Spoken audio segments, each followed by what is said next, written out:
அவங்க ஹாஸ்பிட்டலுக்கு போறேன்னு சொன்னப்போ ஒரு தடவை சப்போர்ட் பண்ணீங்க. இந்த வீட்டோட ரூல்ஸ் அண்ட் ரெகுலேஷன்ஸ் மாமா சொல்லும்போது என்ன சொன்னீங்க? வந்த உடனே ஏன்பா இவ்வளவு ரூல்ஸ் போடுறீங்க, அந்த பொண்ணு பயந்துட போகுது அப்படின்னு சொன்னீங்களா இல்லையா? பாவம்ல மலர் அந்த பொண்ணு. அப்போ நான் பாவம்ல? அந்த பொண்ணோட கல்யாணம் எப்படி நடந்துச்சுன்னு உனக்கு தெரியும் தானே? கல்யாணத்துக்கு முந்தின நாள் ராத்திரி அந்த பொண்ணோட அப்பா ஹாஸ்பிட்டல்ல இருந்தாரு. கல்யாணம் முடிஞ்ச கையோட மறுபடியும் ஹாஸ்பிட்டல் போயிட்டாரு. பிளான் பண்ணி நடந்த கல்யாணமா இருந்தாலும் பரவாயில்ல, திடீர் கல்யாணம் வேற, பயம் பதட்டம் எல்லாம் இருக்கும்ல. இருக்கும்டா, அது எனக்கு புரியுது. எனக்குமே மதிய பார்க்க பாவமா தான் இருக்கு.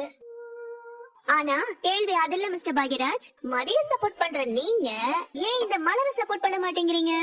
எப்பவுமே என் சப்போர்ட் அழகு மலருக்கு தான். வந்த முதல் நாளே நாலா பக்கமா அந்த பொண்ணு அட்டாக் பண்ணா அந்த பொண்ணு பயந்து ஓடிடு மலரு. அதான் நான் பேசினேன், அழகு மதியம் சுரேஷும் சேர்ந்து வாழ வேண்டாமா? அந்த பொண்ணை பார்த்தா ஸ்ருதி மாதிரி தான் எனக்கு தோணுது. சின்ன பொண்ணு மலரு.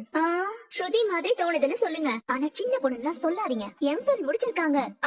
கிட்டத்தட்ட என் வயசுதான் இருக்கும். நான் சப்போர்ட் பண்ணது தப்பா? தப்பெல்லாம் இல்ல, நீங்க பேசுனது கரெக்ட் தான். மூத்த பையன்னா இப்படிதான் இருக்கணும், பேசணும். நீங்க பேசினதும் எனக்கு எவ்வளவு சந்தோஷமா இருந்துச்சு தெரியுமா?